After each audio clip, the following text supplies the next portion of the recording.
Welcome back, participants, for the post-lunch session.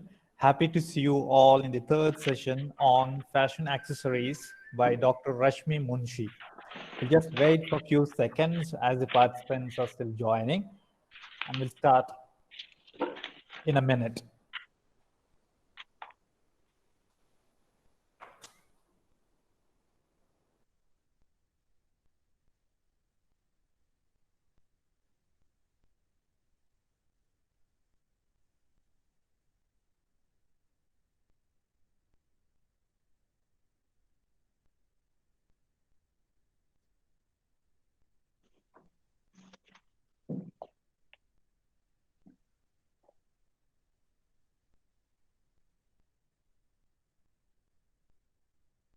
Good afternoon, participants. The third session is on the topic Fashion Accessories by Dr. Rashmi Munshi. Let me introduce and welcome Dr. Rashmi Munshi. Dr. Rashmi Munshi is NIFT Delhi alumnus from 2001 batch and is working with NIFT since 2015.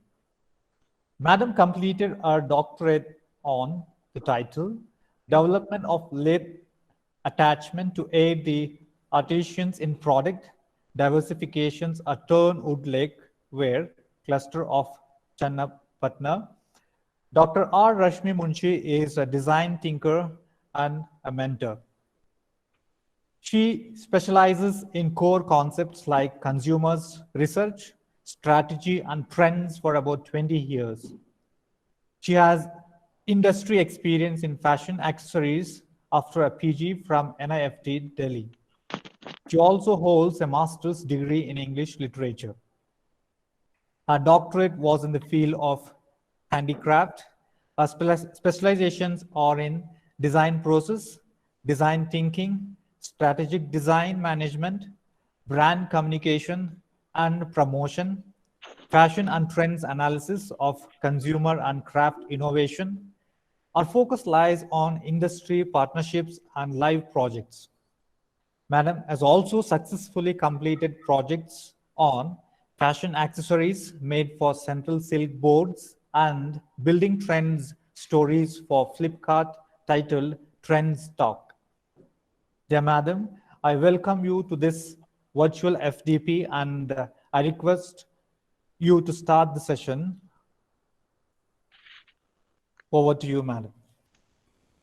Good afternoon, and thank you so much for such an elaborate introduction. Thank you, NITT, for giving me this opportunity to share myself. I was asked to speak about accessory design since that has been my core competency so far. And I also take interest in research. But at the core, I am a designer. So I understand everything starts from understanding how to design. It really doesn't matter if we are talking about products, if it really doesn't matter we are talking about industrial product, handicraft product, but what really matters is people. So let us quickly go through this. I have been given 1.5 hours, so I will try to end it as soon as possible so that we can take some questions.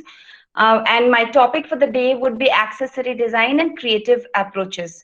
So how do I, creatively teach the students the way they can do accessory design? All right. So what am I going to cover? There are a lot of ways. There are a lot of things that we can do. But what am I going to cover today is just, the tip of the iceberg. One thing that one is how do you identify a problem statement, which is the most important thing. How do you understand a design brief? We usually say our students, or usually we say that we are going to make a bag, or we are going to make a shoe, or we are going to make a bag of 200 rupees, or we are going to make a shoe of 300 rupees. But is that what design brief is all about? So framing the right problem statement is something that we will be looking at. Since this is not a workshop, I will not be able to go through the entire process, but I would I will be able to give you some directions as to what are the thought processes that you can imbibe in your pedagogy to make sure that the students come up with an appropriate design brief. And then we will take to the next step, which is basically a design approach. So once the brief is formatted, the next important thing that we have to look at is approach.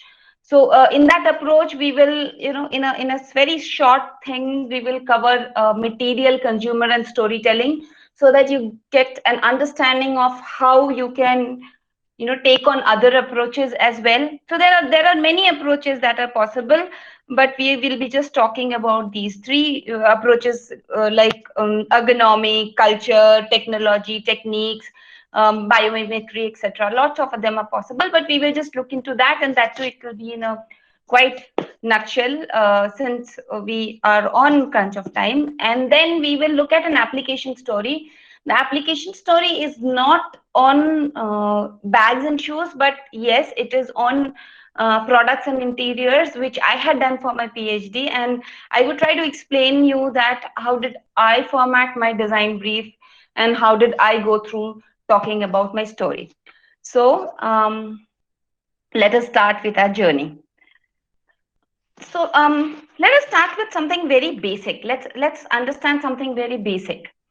We all talk about design. The moment we start talking about design, we are, immediately the things that come to our mind or come to any consumer mind is something which is very beautiful looking, a beautiful form or a beautiful color, some uniqueness, some stylishness, some functionality, material, price, etc. So we look into the design as what we want to achieve from it. However, design is all this and so much more. What can we look at design? So basically, even if we are talking about arrangement of people who are working on a shop floor is also a kind of design. So basically, design means to plan, to make sure that whatever we are looking at, uh, we can achieve it. The goal that we are looking at, we can achieve it with minimum friction. It should not be this way that we have designed something, but it is not scalable, or it is not viable, or it is not, the fabric is not multiple fold may you cannot use the fabric. So there can be a lot of crunches that can happen. A good design process would be that where you can solve these challenges well in advance. However, there is another thing that the word design brings with itself. It's the word innovation. So what is the new thing that your students could bring on the table? What is the new thing that we can bring on the table as teachers, right? To give them something new to think upon. So basically, we in our industry, we divide design into two broad categories. Okay, one is an upgraded version, that is old, and another is innovation, that is new. So how are these two different? Let us just give you an example. For example, the image that you can see is a phone. We started with a hand phone, which actually, if you throw it at somebody, it could be used as a weapon too. But gradually, it started, becoming better and better in terms of version. And now we have phones which your Motorola and Razr Plus, which you can fold and keep it in your pocket, which is a smartphone, but still you can, close it. So over a period of time, maybe from 1990s to 2000, we have come across, different version of the same thing. So what happens between an old design or a new innovation? Old is you are upgrading the same market. The same people who were using Nokia 3310 would gradually graduate into Android. Whereas in a new innovation, you are kind of taking the market by a storm. You are changing the whole thought process of the market. You are completely changing the insight that people look at into a product. In an old version, you are upgrading the expectation. So people can expect. there's an aspiration level that a person has. Probably there is a screen which is black and white, and the upgradation is a colored screen, because there is an expectation of that. In a new innovation, the expectation can be out of the ambit or even a thought process. If you remember one of the quotation which says, Henry Ford was asked that, what did you do as a research? Did you do a consumer research to find out, to make cars before launching the cars? So Ford had replied that if I would have asked the consumers what did they need to reach faster, they would have said faster horse carriages. So his vision was that not every time consumer expectation is the right expectation. So there are certain times, there are things which can happen out of expectation depending on what is happening in the parallel industry. So we will look at it little later on, but right now let's just understand the concepts here. Then in an old or upgrade version, the changes that we do is minimal. Why do we do very minimal changes? Because we are hand holding the consumer. We don't want to challenge their cognition. We want them to, understand that if I move my finger this way, this means swipe. Suddenly it does not change by saying that you have to throw the phone in the sky and hold it, and then the screen will change. We don't get them into another thinking mode. We keep the technique of swiping different. We keep the technique of handling the product similar, so that the change in cognition or understanding does not change a lot. Whereas in innovation, we do look at drastic changes. We kind of give challenges. There is a lot based on, we talk about gamification these days. So a lot of gamification also happens in innovation, so that people really start enjoying and getting the thrill out of using a product which they have never done before.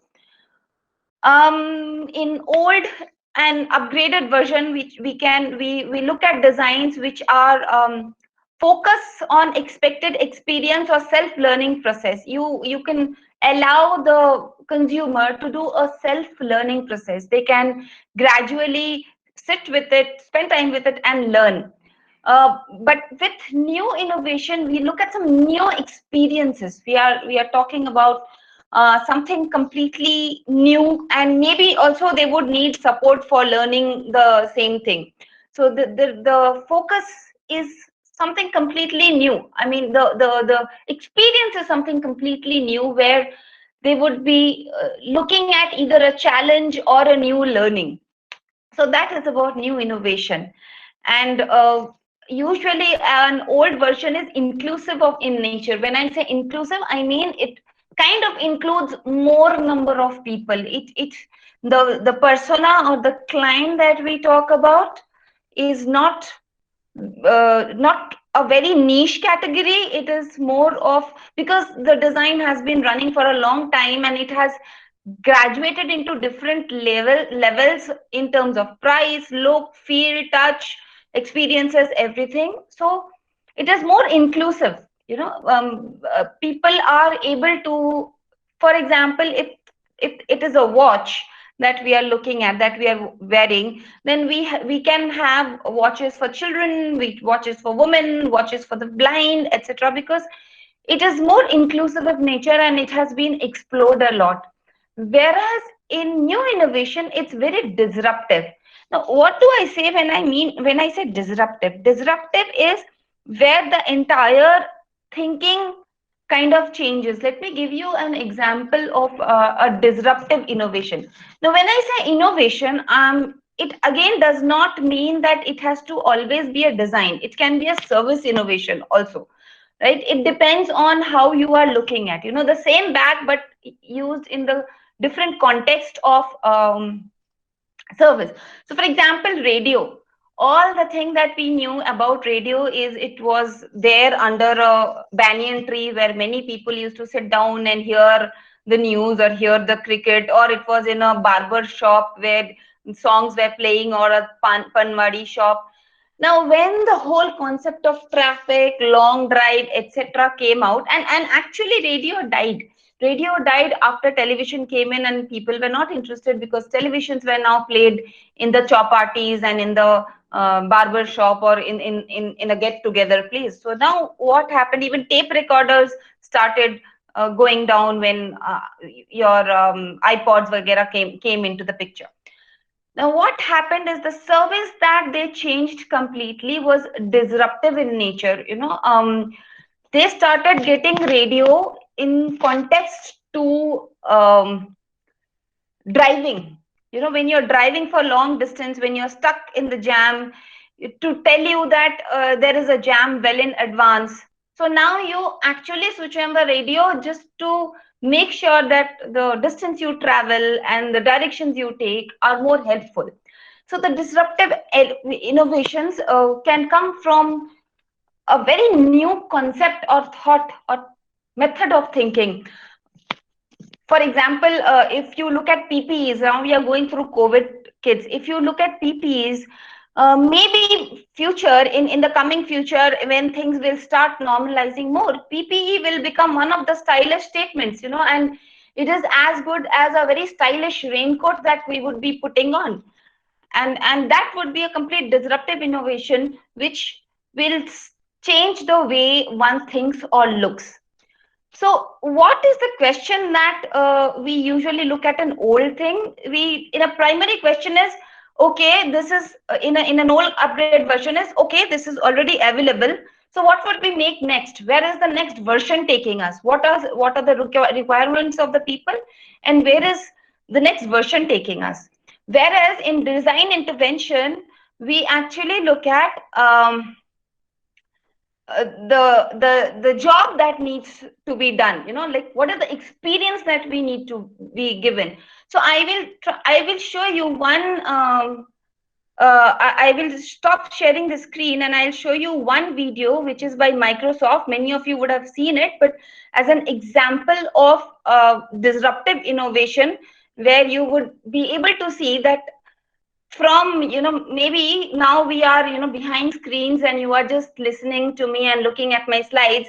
Very soon, probably, if this works out, we should be able to kind of look at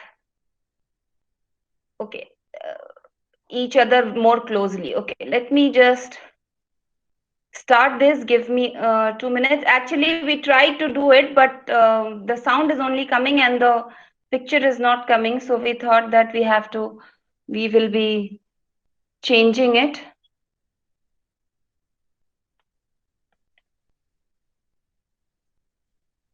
Are we able to see and hear it? Today we're going to show you an exciting new technology that could fundamentally change the way that people will communicate in the future. Imagine being able to virtually teleport from one space to another in real time. Hey, Sergio, how does it feel like to be holoported? It feels great to be holoported. So Sergio is to wear his HoloLens device, and I'm going to wear mine. We can see each other in full 3D in real time. We can interact and communicate as if we're co-present. Sergio, can you walk around my space? Can you walk behind this chair?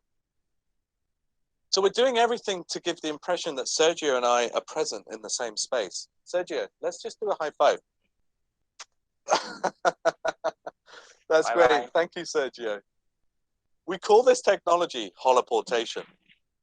Now, to make all this happen, we've had to create a new type of 3D capture technology. I'm surrounded by these 3D cameras that we've developed in our team. Each of them is capturing me from a separate viewpoint, and we're fusing this data together to create a temporally consistent model, as you can see reconstructed live behind me. Now, the camera that's filming me has a HoloLens tracking system attached, and this allows us to take these 3D models and composite them in real time into the real world, as you can see here. And that gives you a sense of the fidelity of the reconstructions that we can achieve. Once we have these reconstructions, we can texture them. We can then compress the data and transmit the data over to the other side. Over on the other side, a user wearing a HoloLens can see these remote participants live in their space as if they're co-present. And that's what we're showing you picture in picture. Now imagine using this type of capture technology to connect with family members who are thousands of miles away. And that's exactly what we're going to demonstrate to you right now. My daughter is stood in a similar capture rig somewhere else in our lab. She's going to holoport into my space, and I'm going to interact with her wearing my HoloLens. Hi, Bob, I miss you. Hey, Lilia, I miss you too. When are you coming home? I'm coming home very soon. Let me get out of your way. Hey, Lilia, you can only hear me, you can't see me, but what are these toys? I have toys to show you. This one is named Elmo. Elmo? And he can sing. He can sing, wow. And what about the other one? The other one is called Tina, and I like it because it has different So- stuff. I will just take it ahead. That was so cool. And if I report to any place, And with anyone, at any time.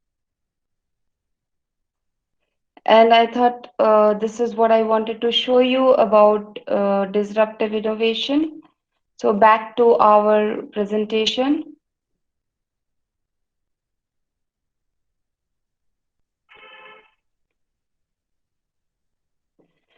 Okay, so this is what we mean when we talk about disruptive innovation. Now, when we are doing any design, whether it's fashion, whether it's product, whether it's industrial product, there is a process that we follow. And this process is to understand exactly what the problem is all about, or what the problem statement is all about. Now, there are various companies who have come up with various methods. We also, when we do work with our students, we come up with various methods. These are the 4 methods that you can see on screen. One is the mind mapping, one is fast company innovation method, one is an IDEO design thinking method, one is a double diamond method that you can see. So what is actually happening in these methods? Let me just quickly brief you. If you look at the double diamond method, you can see that there is a basic brief where people are trying to discover more things with the help of the users. So once it is discovered, or when it diverges in a detail, you are able to define it better and converge it into a particular problem, and then you use that particular problem to ideate and again converge out and diverge back later. So that is what exactly double diamond talks about. Similarly, in this we talk about empathize, define, ideate, where we actually understand the people and then define the problem, and then make the designs, try out the designs with prototyping and testing them. Similarly, in fast company, we look at the concepts of what is there for us, what is the journey of the consumer, what is the value chain, what is there, what is the mind mapping details, etc. So we understand what is it, and then using this we do what if.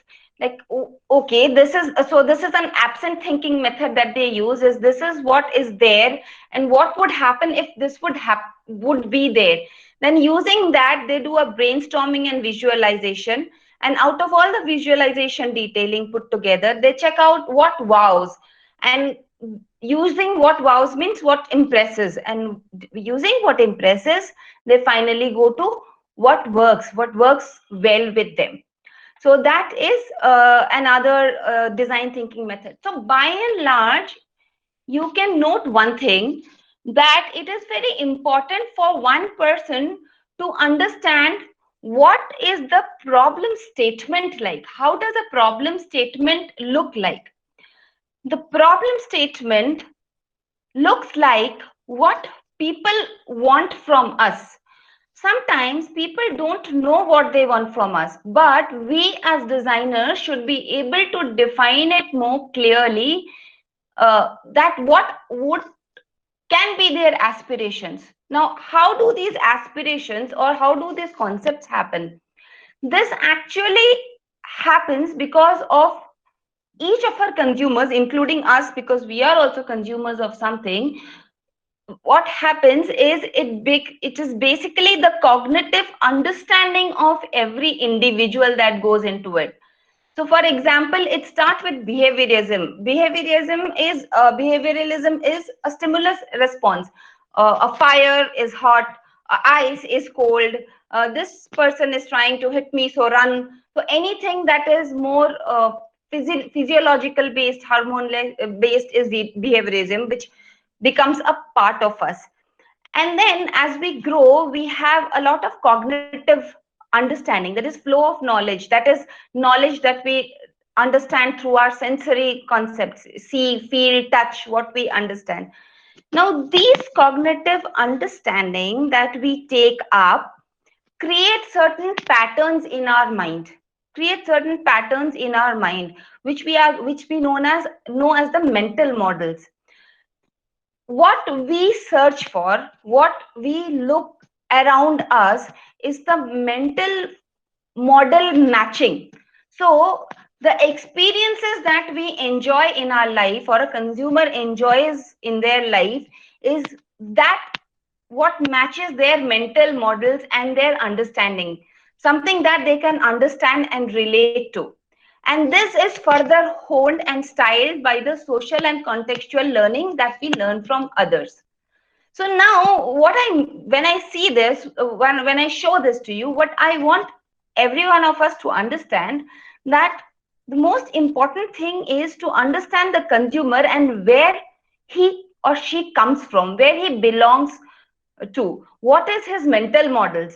So when you do a consumer approach, the most important thing is you have to understand the persona, and where his mental model, what kind of aspiration his mental model comes in. So using the environmental factors, his behavior and personal factors, is what you do the mental model out of, the kind of mental model out of. So if I sum up of whatever we have been talking, you can see that basically you have certain demographic and ethnographic and geographic, etc., understanding, which is creating our external influence, and our principles, taste and acceptance, which are creating our internal knowledge. Now we are using both these two knowledge to make decisions, logic, story, or whatever we call it. For us, we need to understand this model. We need to understand what kind of information our consumers are being fed internally and externally, so that the decision and logic that can be applied will be right. Now this is a backward calculation. Even our students need to understand what we also need to understand, that what kind of background our students come from, because sometimes they come with a very different perception and a demography and ethnography or taste and principles, which we need to understand and teachers, and accordingly help them to form their statements. So when I talk about the previous slide, which is about the external and internal influences, the problem gets solved when you have appropriate understanding of the creative and the critical side. So what all the things that we have seen before, we are just trying to sum it up. We are going to sum it up as cognitive tools. That is, in your problem making statement, you have a lot of cognitive tools like the Kipling method, mind mapping method, card sorting method. There are a lot of cognitive tools that we use: analyzing, breaking, categorizing. Then we have some creative tools that we need to use, that is imagination, invent, change, design, create. Using the creative and critical tools, that is the intuitive and cognitive tools, we come to the exact problem that we are talking about. So the brief, which was design a bag in 200 rupees or 500 rupees, will now add more keywords as to what kind of consumer, what kind of market, what kind of material, etc. So even before you start touching your pen and paper together to ideate, or even to take an inspiration on a trend, our students should be very clear on the problem statement. So once the problem statement has been defined, the next topic that they should be looking at is a planned methodology. Now, a methodology will help them to converge and diverge ideas. Whenever they are doing a research, there will be a divergence of a lot of ideas, and then one should know how to converge them back and see which are the right topics or right details that one needs to take, right? So these are some of the tools that one can apply.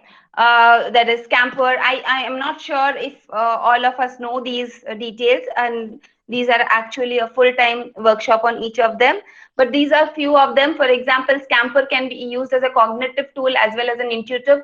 Kipling is essentially a cognitive tool. Brainstorming, on the other hand, is more creative or intuitive. Mind mapping can be used at intuitive and creative. Card sorting is more of a cognitive tool. Spring images or biomimicry or stuff like that are again creative tools. Sentence making, storytelling is a mix of both. Then motivation, exposure, and emotional triggers are again concepts of tools that you use to figure out. They are a mix of both. So on the left hand side is just a few of the tools that one can use to find out the exact problem statement. And on the right hand side is how does this tool help us? It helps us to create new ideas, generate new ideas. It helps us to solve problems. It helps us to understand the process and processing of the problem. It helps us to reassess the problem from time to time and understand whether the problem that we have taken still stays in the right context.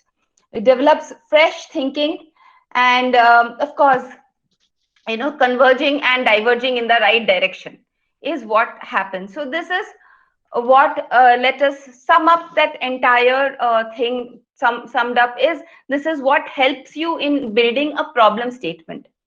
Now let's go to the next phase.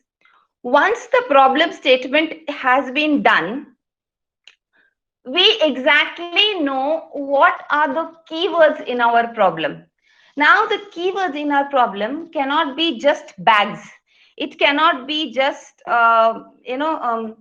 simple concepts like luxury bags, or simple concepts like sequin bags. It will not remain like that. It will have more number of keywords to deal with. Now, for us, we need to understand which student is good at what topic and accordingly choose an approach. Now, what is a design approach? Basically, design approach talks about the direction of the process that we want to start with. What is the main challenge that we start with? Now, there are many ways that one can take an approach. There's a material way, there's a consumer understanding, there's a storytelling, there is what is new concept, there is a brand understanding, there's a trend and forecast concept, and this will all differ from whether you are designing a couture, or you are designing a preth, or you are designing a mask, or you think that you want to correlate to a particular brand. So it will completely depend on what your problem statement says. Hence your problem statement becomes so important. So for us, for a teacher, if she sees that a person is essentially good at surface ornamentation techniques, then she should be pushing the kid towards taking up that, because eventually we have to play on their strength and help them to overcome their weakness. So the whole idea is to selection of the right approach. Now there is one research that I had done with one of my students during this lockdown period on resin, and this was on material. We will just look at that concept and try to give you an example through that. So when we start with material approach, we don't look at the other factors in the beginning. Let us keep the consumer study aside, let us keep the ergonomics aside, let us keep the other details aside, until and unless we are very sure of what kind of material we are trying to talk about. So we start with a chosen material. We study about the properties of the material, which is obvious. Then we understand the material affordance. I will come to that when I just show you the slide. Then we look at the trends and explorations that has been happening around us, try to do physical exploration based on the trend, and then try to give a design language to the material. How do you think people will connect to the material? How do you think consumer will connect to the material? Because only after this has been done can you do a consumer study, or you can understand the ergonomy of the bag or the shoe, or the price ranges that can happen, or the manufacturing that can happen. All the aspects in the problem statement come later, unless your material approach has been clarified. So what we worked on was resin as a material. And now resin, if a lot of you must have worked, resin, if a lot of you must have worked, it is basically liquid in form. It is a liquid in form, and you got to mix the hardener and the compound, and it stays about some 2 hours before it starts solidifying. And of course it takes, if the quality is not very good, it might as well take a whole day to solidify.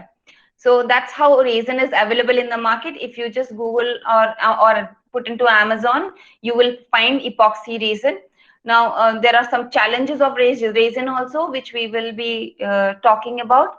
Now when we studied about the properties of resin.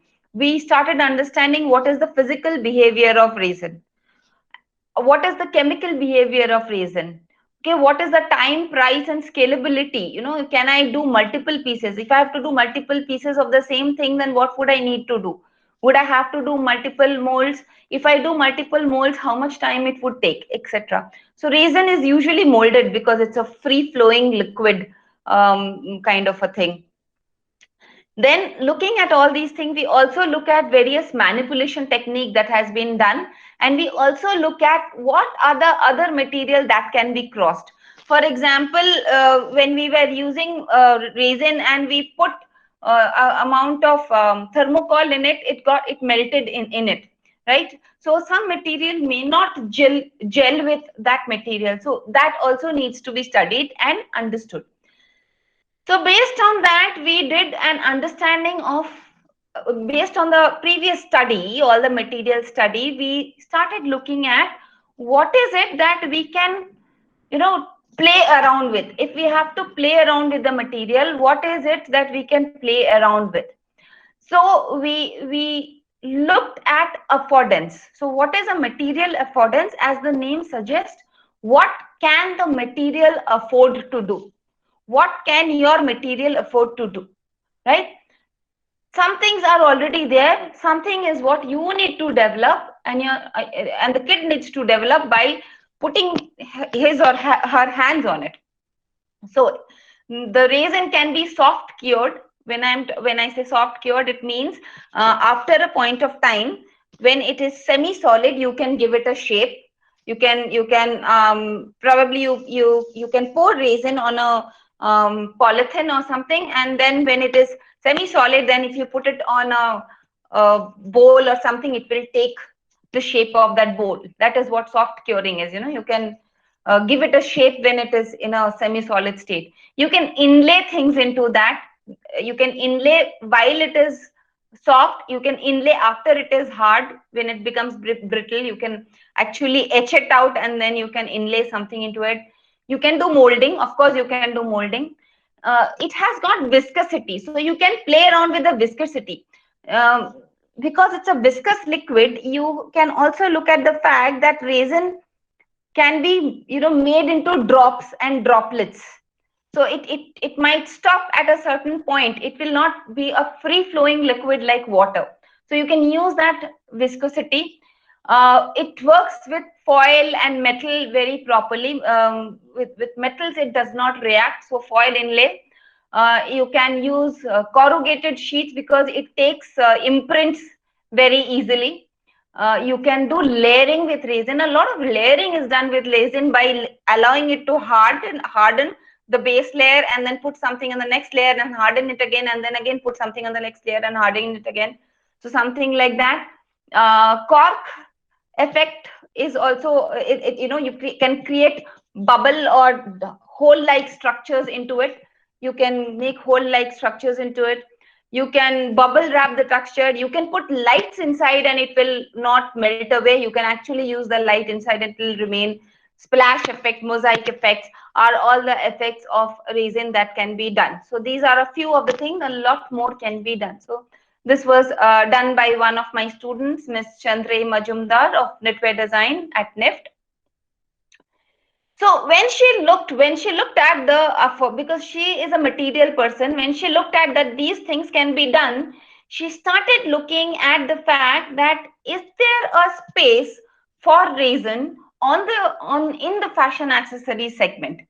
And then she did these explorations. She looked at the fact that right now in this trend from the runway, a lot of plastic-like concepts are being used. Right now, they may be resin directly, they may not be resin, but resin can be used like this. We can create and use resin this way. So that was the next approach or next step that she took. She looked at the runway and she understood that so what is she doing here? Here she diverged. With all the information, she diverged that ye ho sakta hai, wo ho sakta hai, this is possible, that is possible. Then she saw that there's a world out there. Then she had to converge. So now she's looking at the current trends and trying to converge and say that, okay, many things can happen out of resin, but what do I need to try? How do I need to try it? So she converged her ideas into the runway fashion trends. And similarly, she took up promo steel also and checked whether there are some directions that she can do to converge better in terms of color, in terms of texture, in terms of feel.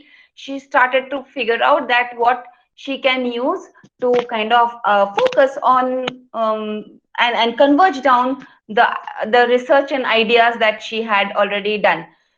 So this was the next thing that she did. Now, based on the first and two converging, then she started material exploration. So if you can see, these are some of her exploration which she did through a bubble sheet, and this one is through layering, right? This one is again through using thread colors and then soft curing. So this is also soft curing plus beads and making it opaque, splash and other colors. So she started using the same concept, although it's not to the color that she had chosen from the trend, but she at least started looking at what can go to give the similar look that is going on the ramp and in the trend. So this is here where she further converged down to understand what can be done. So there are lots of things that are possible, but what can be done in NIFT lab is what she looked at, and this is what she came up with. Now, once she came up with these kind of designs and these kind of ideas, she thought that how am I going to bring a story to it? How am I going to associate with the consumer? How will the consumer know that this is what the garment or the bag or the jewelry means to talk about? So she started working on the semiotics of it. Now, she looked at factors that were being used from the runway and from the trends and all, and she put it together along with the researches she had done. So you can see this one is her research. This one is from runway and trend, and this one are images which are similar to the whole concept of what has been happening. So she started trying to put the semiotic language to it, that how will people connect to it. Now, semiotic by itself is a very, very big chapter. Probably it's not for covering today. Some other time we can cover and try and understand how semiotics of design work and how elements and principles of design relate to people, semiotic to the cognitive therapy and understanding cognitive understanding of people and consumer is a long chapter by itself. So maybe some other time. But this is just to give you an understanding of how the connections have been built. Uh, Based on the semiotic understanding, she took up the inspiration. Now, here is when she is very clear on the idea that she wants to work on and the form development that she can generate. Until this position, she was not even clear about how or where the products will happen. Now, she was not ready to share the products because they have not yet been stitched. So I am not able to share with you the products, but probably she will be finishing the designs by the next semester. This semester was a little upside down because of the COVID. So once she does it, I will definitely share you her designs as well and how she has rendered it and how she has used it in terms of how did she go through the consumer and later on manufacturers, etc., how it has been done. So this is one of the approach that we talked about, that is the approach of material that we can use in our design process problem statement to create our product. The next one is a consumer approach, which we all use. So I will keep it very cryptic and small. We start with a chosen consumer, an area of a consumer, and we understand on what context the consumer wants this product. We try to understand the context, that is, we understand the person's day-to-day activity and what the person does and what are the challenges he faces. Based on that, we categorize and map the persona. So when we map the persona is we start till then we were diverged with a lot of information, and then we start converging here once we have started mapping the persona, because here we should be able to very clearly, now this persona can be real, this persona can be just a an understanding assumption persona as well. But once we have come to that persona concept is when we start our interviews, etc., where we start understanding the activity of or the map we start mapping the user activity, that what does the person does in a whole day, or how does the person interact with the product, or how is the person using the product, or how is he keeping the product, even if he's storing it, how is he storing it, even if he's buying, how is he buying it. Now in product design, it even goes further. It also looks at the fact that how will it be packaged. A very good design of a bag or a shoe or whatever also looks at how will it be packaged, how many number of shoes can be displayed on a production rack.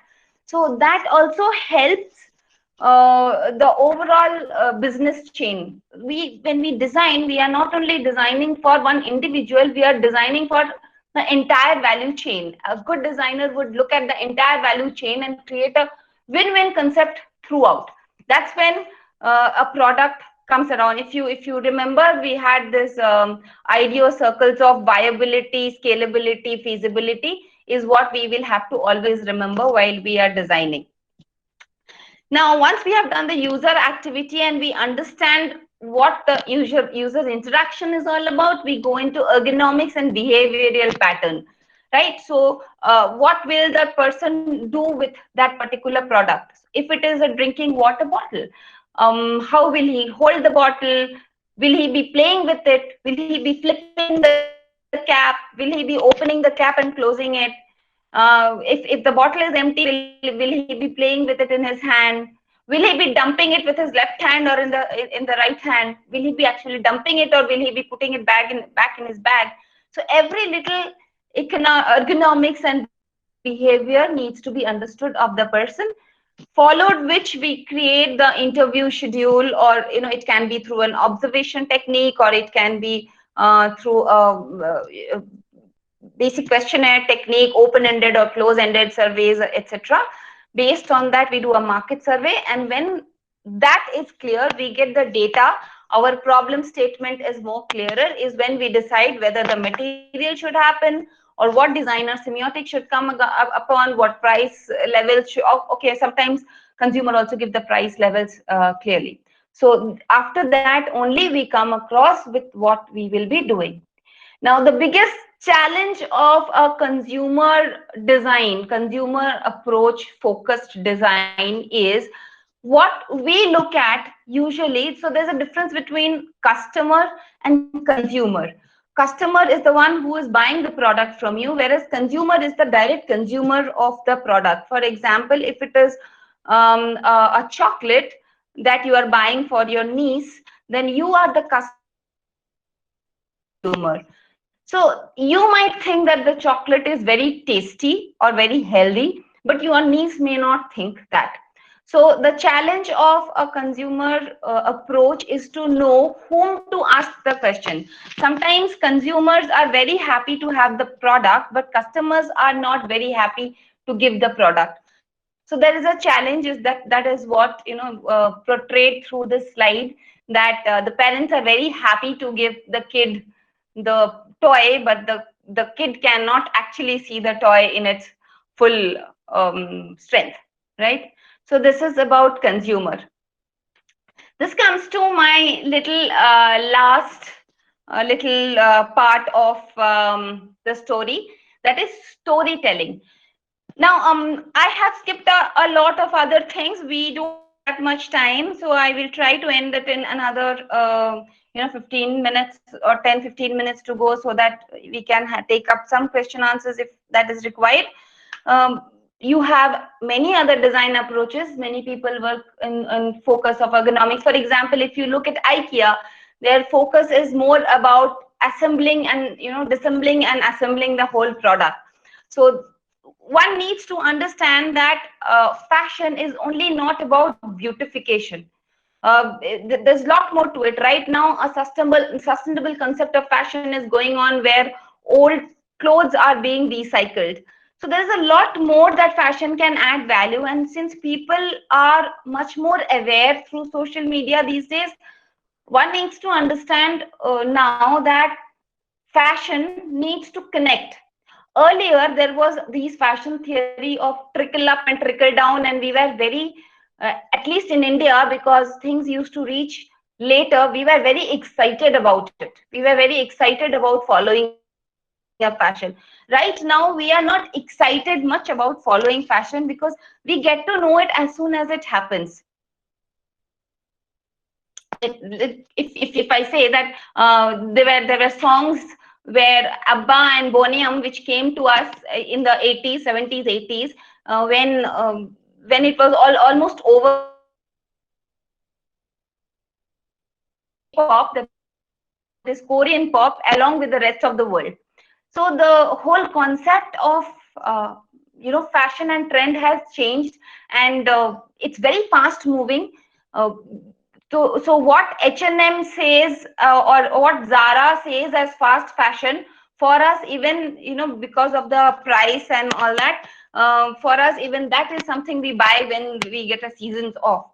So the concept of fashion is very different now. We cannot hold on to the fact that fashion means it has to be on the ramp. Fashion means couture. Fashion is a business. The whole focus of fashion, that it is a business. If you can't generate revenue and create an industry and make sure people are getting, just like an IT industry, it's a business, right? You employ people, you pay them. Similarly, if people are not being able to get employment, if they are not being able to get paid, if they are not being able to generate some new interest, then there is no point of calling fashion as an industry. So when we say fashion accessory, we are talking about essentially about consumers. It is an industry, and we are talking about consumers, and we need to know how to relate to our consumers. That's the basic focus of it. Now, one way of how we can focus on our consumers is the method of storytelling. Now, since internet has come into the picture, a lot of visual imageries have come into the picture. The entire concept of semiotics has changed. Earlier, we used to look at a shoe on a dummy and feel that this might look good on us and wanted to buy that. We as consumers, we looked at products when we went for a window shopping. But right now, we can, see it online at the confinements or home, order it, try it, not like it, return it, order the next. So the entire concept of the fashion industry has changed. So it becomes even more important that one needs to connect with the consumers well, and titillate their senses in such a way that they are able to, relate to that. So let me give you an example here. Many of us have watched the movie Gully Boy, right? I am sure half of you would have reviews like, "Ye koi movie hai? This is like time waste, 2 ghanta time waste. I don't know how they have got award." And then there will be another group of people who would say, "Wow, amazing! Such realistic stuff in life." So why is this happening? Why are these two options happening to the same movie? Until unless if the movie is really bad or really good, that's another thing. But why is this concept happening to the movie? Is what people can relate to. Somebody who has seen probably a Mumbai Chawl, or has experienced that, or has heard from people, or have understood the life of those people, would be able to relate it better, perhaps. Or for somebody whom it is very innovative idea, would probably relate it better. Maybe a foreigner who doesn't even understand Indian culture would enjoy it, because for him it would be a new experience altogether. And for someone who likes romantic movies and would prefer to have comedies and fun, may not like it, because the taste and the concepts are not the same. Now, what am I trying to tell you is that it is not about making a movie and launch it and leaving it to God, that whether the movie will work or not. Similarly, it is not about creating the product and launching it and then leaving it that advertisement karo bikega. There has to be enough amount of storytelling. Now, storytelling can be done at a problem statement level. Storytelling can be done at advertisement level. Storytelling can be done at a visual merchandising level. There can be a lot of levels that a storytelling can be done.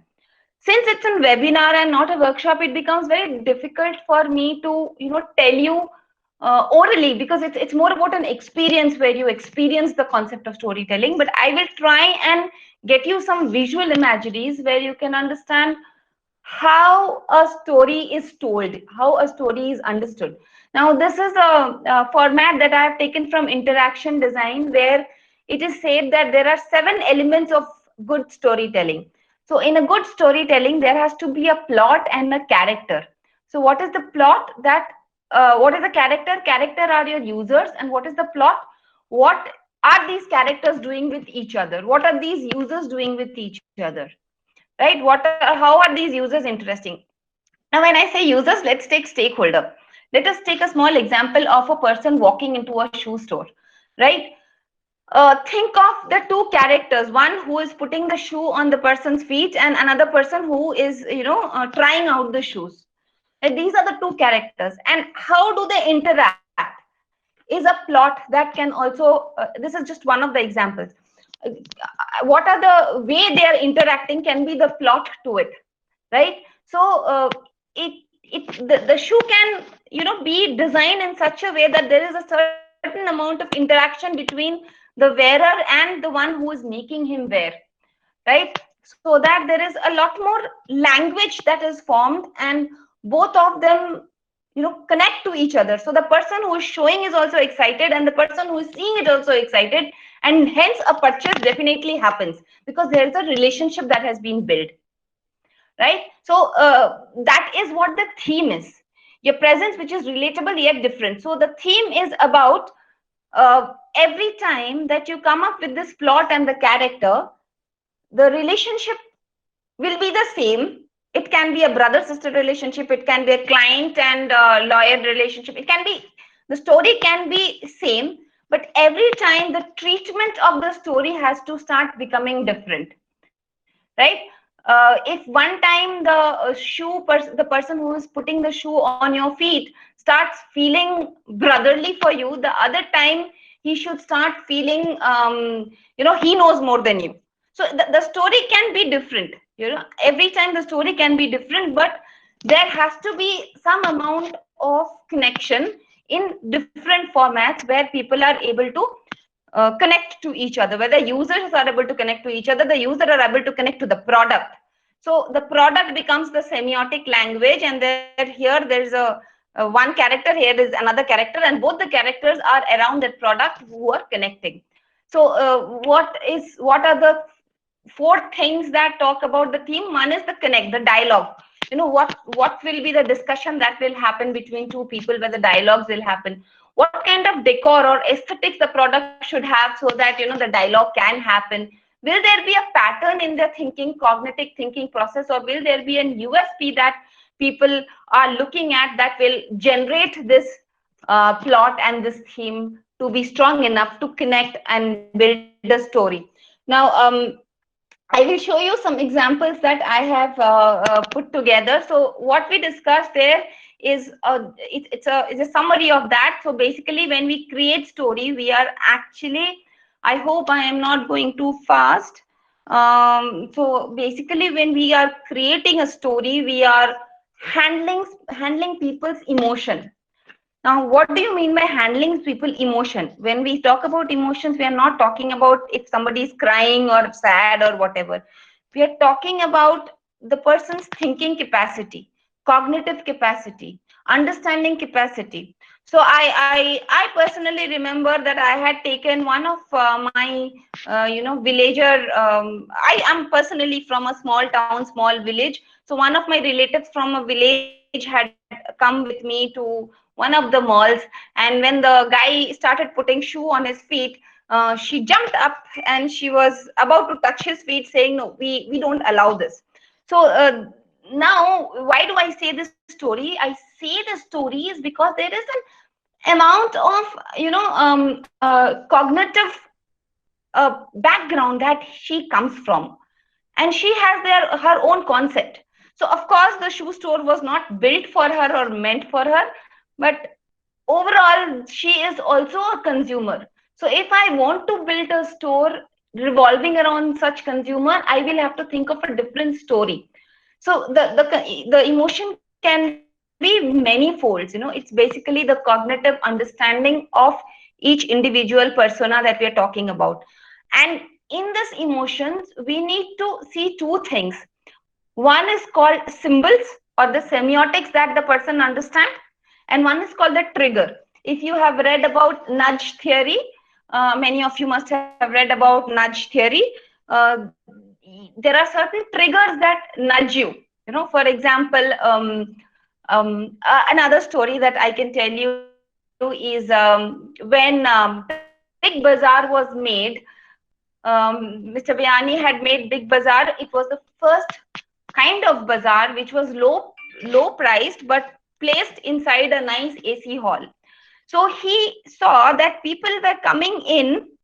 Many of you would have heard this story, but I mean, for those of you who have not heard it, he found out that many people were coming in the weekends and spending a lot of time. Footfalls were very high, but conversion rates were very low.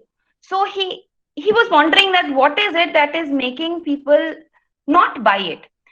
Then after doing a consumer study, he understood that people are relating an AC room to HISIS. So people are taking it more like a park and outdoor entertainment rather than purchase. So the entire visual merchandising of the floor was, disassembled, and things were thrown here and there on the staircase, all over the place, so that people start feeling that, it has to be cheap. Right now also, when we have a discount in mall, central mall, we start picking up products thinking they are cheap. They are not cheap. A shoe which is made out of 200 bucks is actually being sold by 800 bucks, which was otherwise 1600, but 800 or 700 in discount is also pretty expensive. Whereas the material might be same when you go to a mass market. But still we prefer to buy from there because that is the trigger. The word discount itself is a trigger. So in our designs also, we have to figure out the triggers. Sometimes a trend is a trigger. A particular kind of zipper is a trigger. Something happening around us is a trigger. Save the environment type t-shirt is a trigger, right? So we don't know at what point of time what trigger will work for us, right? So there's a lot of emotions and triggers that work on us, and every trigger will be different. It will be something to do with our sensory being, and it might also be a part of a long lost memory which was there a long time ago, and we are bringing it back. And symbols, when we come to symbols, we understand it can be a tangible symbol or an intangible symbol. Tangible is something that we see, what we see on a washroom door, that this is ladies, this is gents. That's a tangible symbol. Or when we see a handle on the door, we know this is how this handle has to go down, or this handle has to be pushed, or this has to be clicked this way. This is a tangible affordance symbol that is there. And then there are intangible stuffs too, where we just look at things and understand that this has to be done like that. For example, if there is no handle to be held to open the door, we know that the door has to be pushed. So there is a space, element of design space, which is telling us more about what it is. So these are some basic examples that we are looking at. Similarly, you can think about a bag or a shoe in terms of the concept of colors, or concept of zippers, or if I want to make a bag look bigger in spite of the fact that it is not very big, then how do I do it? How do I make a bag look more chic by using simple, for example, if you've seen the bags in the market, which is canvas printed, but covered with a lot of leather trimmings, which actually brings down the price. So the bag is no longer expensive, but at the same time, it gives a very upmarket look. So those are the intangible symbols and semiotics that we go around with. So a lot of concepts that we can see about creating stories while we are creating story is, for example, an origin story. If I have a handicraft sector, or like a purple turtle company, or a proper handicraft company, I would like to give some origin story where people can relate to how the whole concept, how the whole product is being made, and how authentic it is all about. We have stories about the world systems, that is sustainability, or women, supporting the woman, or upliftment, empowerment of women. Or we have the concept of what else? Let's think. We talk about there is recently a lot of companies stopped their whitening cream, saying that it's about any skin, doesn't matter, we don't want it to be white or dark or whatever. And there is it is taken as serious offense if we call some country as third world, environment, save the environment, etc. So these are all the world systems, and people use these as stories in their work. Then some of the stories are like Chico's, one of the company Chico's, who do menswear, try to project fun at work. So they make informals for office wear. So you can actually wear that, and just like Google, when you look at a Google picture and the Google page, you will know that the company is a lot of fun. The way they project themselves with 4 different colors and the interiors, so there's a lot of fun. So the semiotic remains that. So fun at work is another probably story that one needs to project. Inspirational, where we talk about the Nike advertisement, where amputees and special people are able to win a race or dunk the ball, something like that. So inspirational stuffs. Narratives, where there are stories that are put together, where even in advertisements that you see a lot of stories put together, and how people overcame concepts, or how people think about concepts are again another thing. Different new technologies can also bring stories around. New technologies like interactiveness of the whole product can be also another way of creating stories. Companies can co-create, maybe if I, as a designer, I am designing a bag, I can actually look into maybe a sports company and check how do I do it. Recently, the Titan Fast Track is doing they are right now designing bags, co-creating bags, looking at a different concept altogether of they had these move on bags, and now they are going into a little more sportsy kind of concept. So they are co-creating with some different companies. And then celebrities and influencers, of course, Instagram coming into picture, there is celebrities and influencers that are happening. So these are some of the ideas that you can create stories on. This is some of the images of the how companies have done. So for example, Gucci here, Chime for Change is a all woman driven story that they have put across, Gucci has put across, and they are trying to project that doesn't matter whether you are a man or a woman, and this is together is what they have done. And then H&M has worked on recycling. Here I have a couple of videos to show you. Let me again get back the story of material and story of material and origin story. Let me just, I have to stop sharing this and then go back to the folder. And then let me talk about, okay, let me play you the origin story first.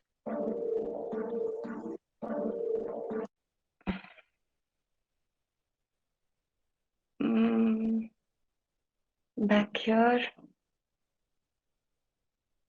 present,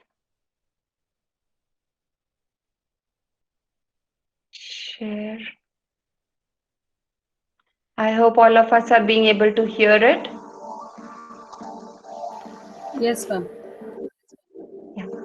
What worked for me in the beginning was the storytelling aspect, and people like to connect to something that is genuine, honest, and you create something they can relate to. My name is Matthew Tayo Rugamba, and I'm the founder and creative director of House of Tayo, based in Kigali, Rwanda. I really wanted to use design and clothing to tell stories about Rwanda, about Africa in general. I just felt that there were many people had misconceptions about what life on the continent was like. I thought that, if I create products that I guess would look good, that are, something that people can be proud of and that are unique, I feel that design plays a big role in these things. Fashion is definitely a leader in the creative sphere in Rwanda. Music and fashion are, I think, more accessible. So people tend to respond to those first. In later stages, we're going to see more and more people appreciating local arts, graphic design, animation, other parts of the creative industry. But I think that just because fashion and music are more accessible, we'll see people gravitate to locally made music and fashion first before the other industries. I came up with the idea in 2011, created a Twitter page, Tumblr, and just started collecting different visuals and ideas. It was just like I was thinking out loud, and people started to respond to it. And eventually, when I posted the first pictures of the products in January 2012, then it just blew up. Everybody was asking about where they could get the products. I had no background in fashion or design. I felt that, literally start small and then work my way into different products. I started off with a bow tie and a snood. Those are clients of mine who said, okay, yes, I'm going to buy your bow tie, but what am I going to wear it with? Now we do suits, so you can get the set. We do ties, we do infinity scarves, we do shirts as well. When I think of African brand, I think of made for people who live on the continent. I feel that it's important for me to make products that work for the local person. Even I've had discussions with some people that I'm making suits for. They say, oh, I went to America, the suits were a bit baggy. Or I went to Europe and the pants were just too tight. They don't fit. Someone will crack a joke like they don't fit my African legs or something like that. And it's got me thinking, you know, there's no reason why we should use the exact same materials that they use to make suits in England. I think we need to get out of the mindset that we need to follow the exact rules. You know, maybe we should create suits that are really light to fit with our climate, and even dresses that fit the body types you find here.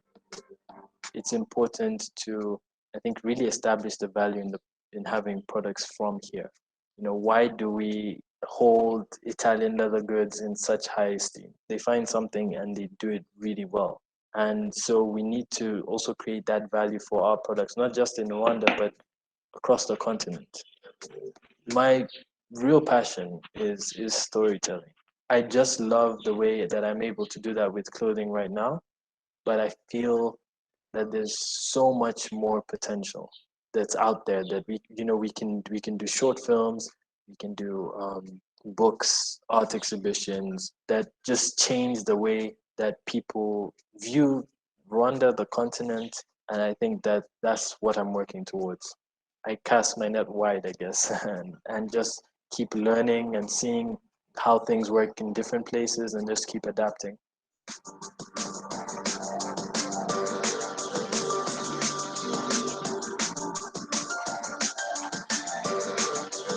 So with this, we will look at another small thing, which is about material. So that was a story based on origin, and we will just look at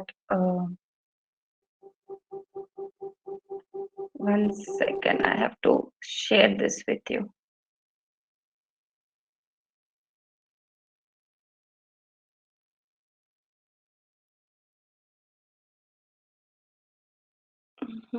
There's something wrong. Bear with me. Okay, we'll share this.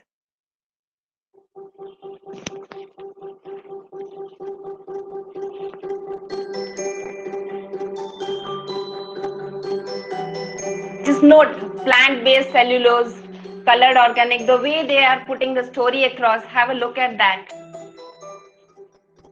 Look at the way they are putting the photographs together. Concepts of colors. Referred to as pasta, giving you another name in the head.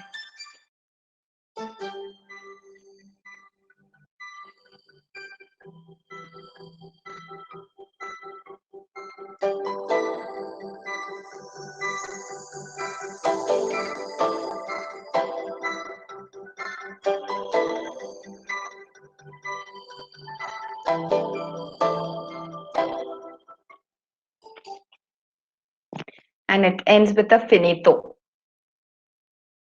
Right, back to the presentation.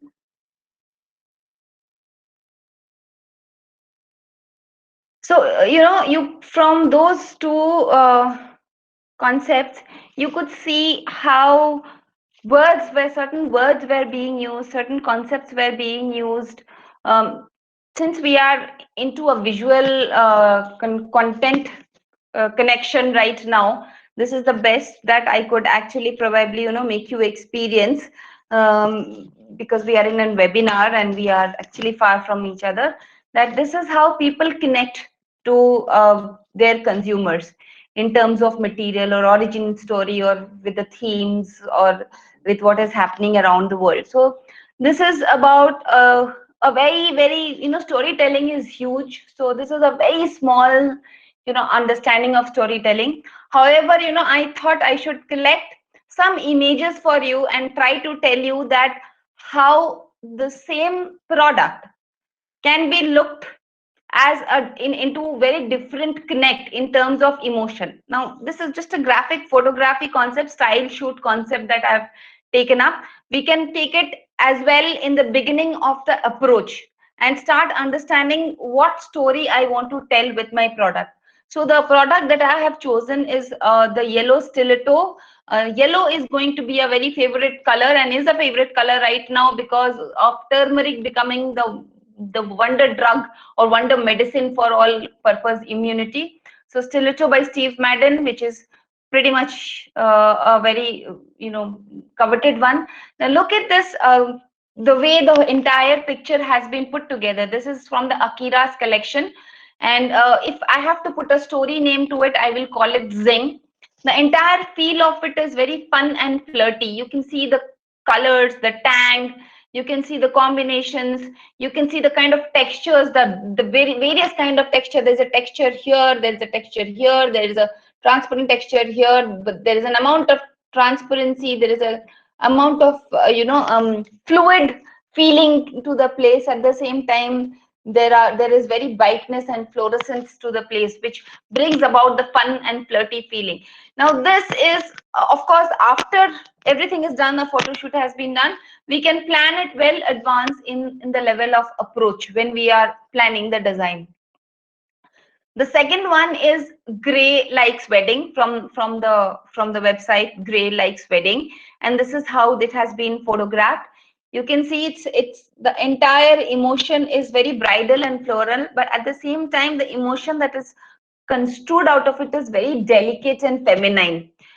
Now the same kind of shoes, which is again I have picked up in the next, is Jimmy Choo's, which is also bridal and floral, but have a look at it. This is more smart while being feminine. This is more delicate while being feminine. Right? No video, please. Sorry? No video. Should I share again? Yeah.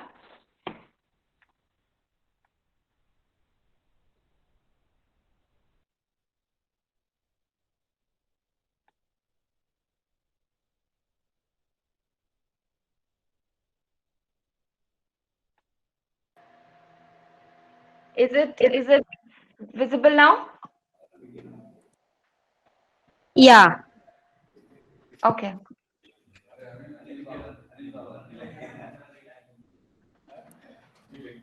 Okay, we'll go to the slides. Sorry Is for it? the interruption, ma'am.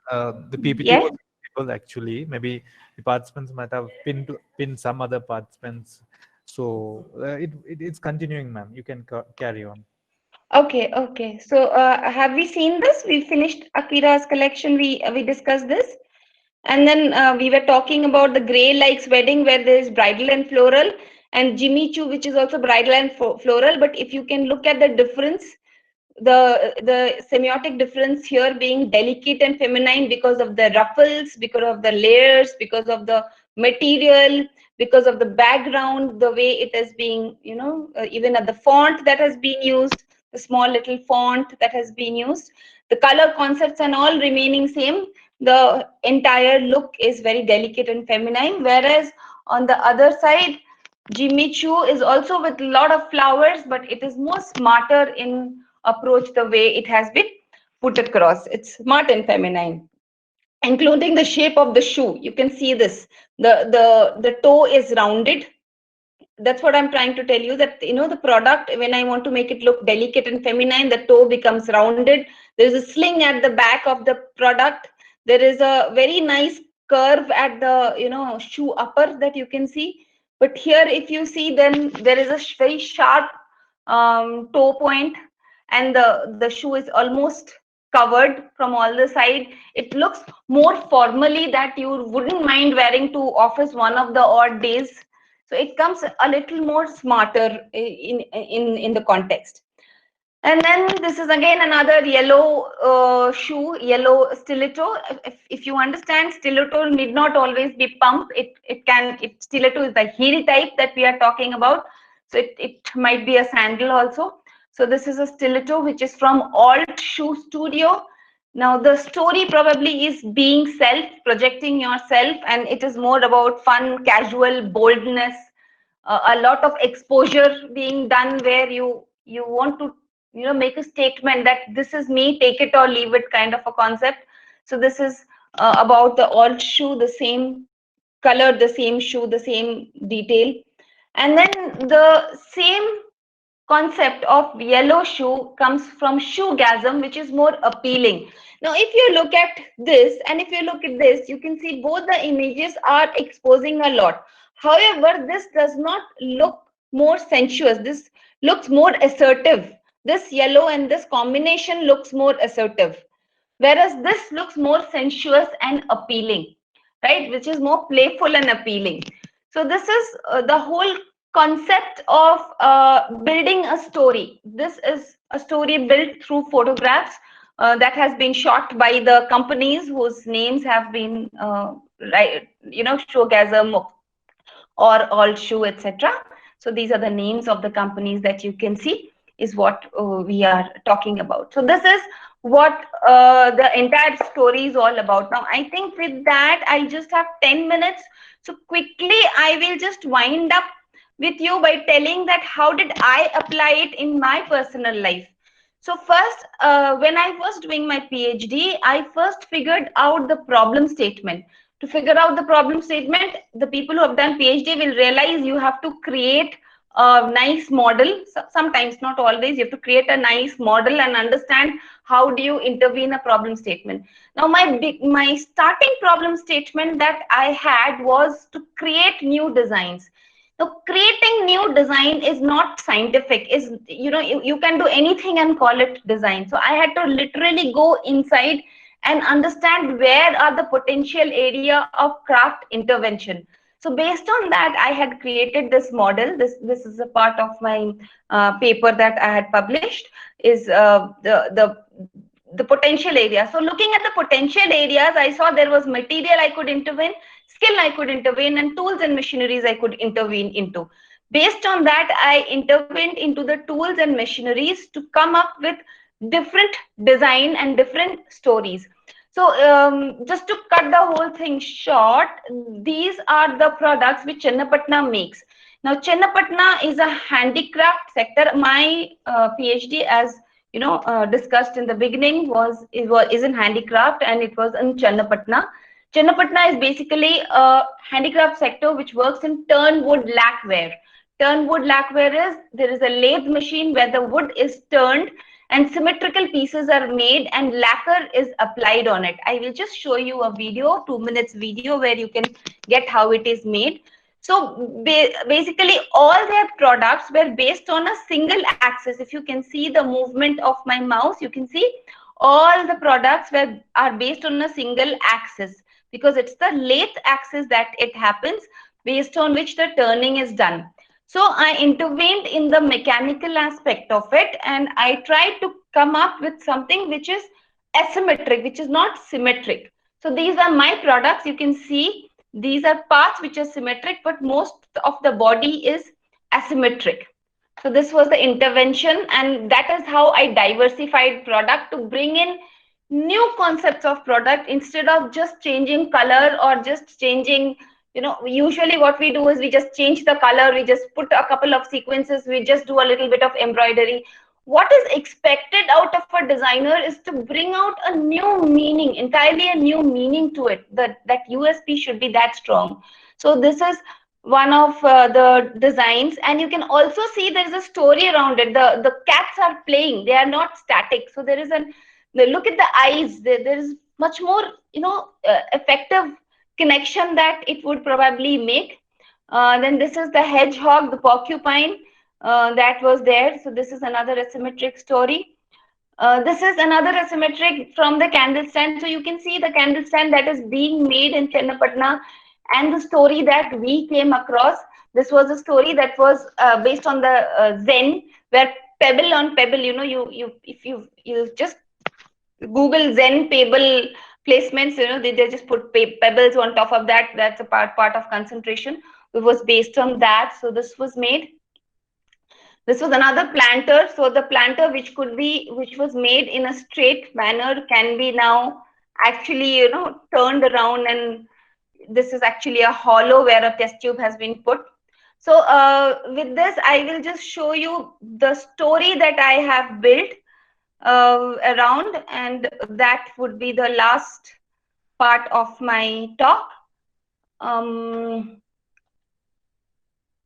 Once again, just bear with me.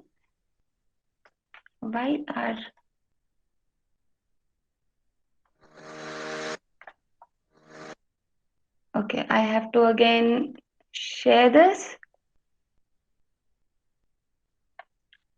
window. Okay.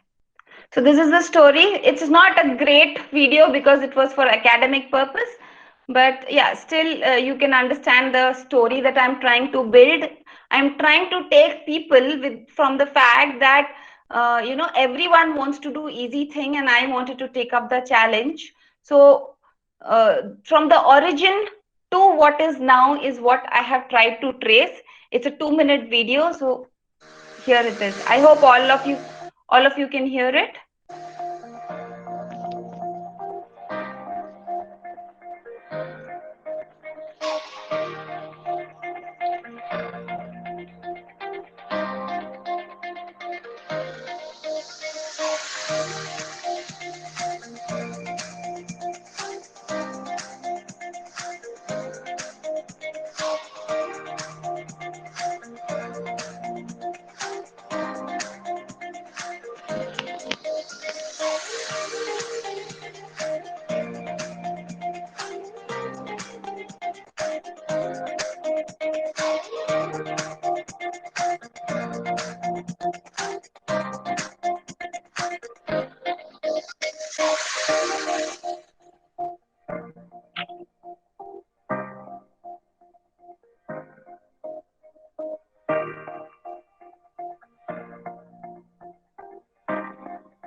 You can see that turning has changed now. It's no more turning straight. It is revolving instead of rotating.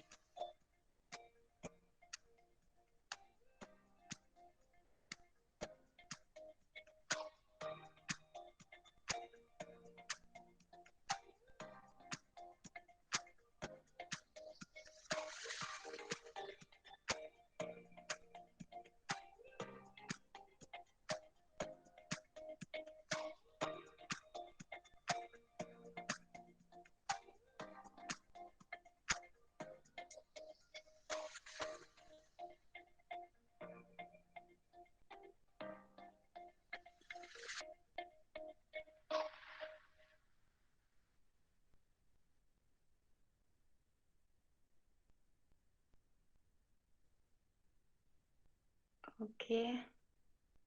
So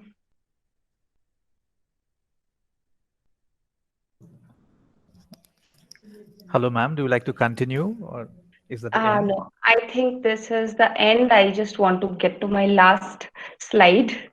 That's it. So with that, I think I will say a big thank you to the team, Dr. Sandhya, Ms. Pooja, Mr. Shahul, and Ms. Pratima. Thank you so much for the opportunity. I really hope that I could add value to this seminar, and it is such well done. Congratulations to all of you. Thank you so much. Is there any question? It was really nice, very colorful, very interesting. Thank you so much, ma'am. Is there any questions for me? Yeah, let's see the chat. Let me Hello? ask the participants, madam. Yes, dear participants, if you have any questions, kindly type it in the chat box so that I can ask the speaker. I repeat, participants are asked to type their questions in the chat box. Ma'am, we have one question. Yeah. How effective is eliminate and reverse method in product development? See, any of these tools that we use, whether it's eliminate or reverse or any tools that you're mentioning, it really depends on the design process that you are following. Sometimes it is very, very relevant because during converging, if you don't eliminate, you will be inundated with so much information that you don't know what to do with it. But how you eliminate makes a lot of sense. You have to know how to eliminate it. Thank you so much, Renuka. Thank you. Aesthetic performance of fashion accessory. Yes, absolutely. That is the part of the semiotic. aesthetic option of that is the part of the semiotic, and that is what we call as material affordance. That what can the material do? It is not functional affordance only. You know, if you look at a transparent resin, you would definitely want to do something, some emotion which relates to it, right? You will not until and unless you are completely, you know, changing the chemical composition of the material. So yes, of course, the material will have 100% connect with it. Yes, I will send the PPT to Pooja. I will send the PPT. I will. But that's a request that. Thank you, Pavitra. There's a request that few of my students work. So they may not like it. I am fine. You can, you know, like for me, anyways, mine is published, so it's fine. So yeah. Anything else? Somebody asked me about semiotics. Semiotics is a very huge topic. You know, it is, you can't cryptically say it in 2 minutes. It's the whole idea is there is a signifier, there is a signified, there is a signal coming from somewhere and someone else is catching it. And it is between the catcher and the catchy, if I can say. That's a wrong English, but you know, what is the connection that is happening between both of them is what your semiotic is all about. One needs to understand how, you know, I mean, if I will give you a very wild example, you know, because I always feel humor makes a class more lively. I use a lot of humor. I'll give you a wild example. You know, I had this maid whose husband used to always fight. And I said, I always used to tell her that, you know, why the hell are you even with this man? And you know, the return reply she gives me that this is what tells me that he loves me because he's jealous where I go. So the semiotics is completely different. You know, what she wants is completely different. She wants him to be possessive. So it is humor. I mean, I don't know, maybe it is not humorous to everybody, but for me it was strange. But yes, that is how the connection happens. Now, as a designer, we have to be neutral and we just need to figure out that what is it that is connecting two things. And that is a lot of projects and practice makes that perfect. You know, the more you observe things, the more you observe people. There is no thumb rule as to this will be applied to this person and it is applicable everywhere.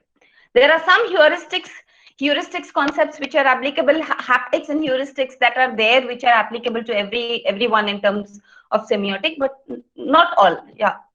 So that probably, you know, probably one of the person can, you know, someone can do a workshop on semiotics and it will be better. Sorry, I got a question on bamboo. I missed it. Can somebody read that out for me? Something on bamboo. What was that question? I actually can't see the I will read the question for you. Sure. Ma'am, can this technique be used on bamboo for making beautiful handicrafts? Absolutely, absolutely. This is not a technique. This is, so you have to understand that we are made up of essentially two things. One is skill. All designers, we are made up of two things. One is skill and one is intellect. And where this intellect and skill marry is the wisdom. So what we just talked is about some amount of intellect. We just, you know, gathered knowledge and I present it to you. But at the same time, there are some skill sets also which are required. Now, how are you going to marry them and put it across in bamboo or any product, any material, anywhere? How are you going to apply will be your wisdom. And that is why you are a designer, and that is why you are different from the rest of the whole world. I don't know. I went really fast, I felt, but yeah, I think the time was not, you know, I didn't want to miss out. There's so much. Thanks, Renuka. Thank you so much. Thank you so much. It makes sense. Thank you, ma'am. I hope all the questions are answered. Yeah, I am also very happy to meet all of you. Although I can't see you guys, but I'm hoping to interact with you individually sometime. Sure, ma'am. And Thank you, if ma'am. I can help in anything, I am there always. And thank you, Dr. Sandhya, Pooja, team, for all that. And it's very difficult actually to speak without seeing anyone. Pooja will have my email ID. Pooja will have my email ID. Yes, ma'am. I'll share with the Yeah. participants. Pooja, I will send you the PPT. I will send you a PDF because this PPT is too heavy to go. I Okay, will ma'am. present a PDF and I'll send it across. Yes, ma'am. Sure, ma'am. I'll share it with the participants. Right. Yeah. Yeah. Thank you ma'am, so much. Thank you for so sharing much. your knowledge and experience with our participants. Indeed, it was an interesting session. The videos and the colorful PPT made the session very lively. Again, thank We you. are designers. Right. Thank you so much again. Bye bye. Take care. Stay safe. Don't forget your mask and sanitizers, 6 feet distance, etc. Yes, ma'am. Thank you. Sure. As we come to an end of Yeah. the Bye, ma'am. day session, as we come to an end of the day one FDP, I would like to thank speakers of all the 3 sessions and the participants for spending your valuable time with us and making this first day FDP program a success. And we'll be happy to see you all in tomorrow's session.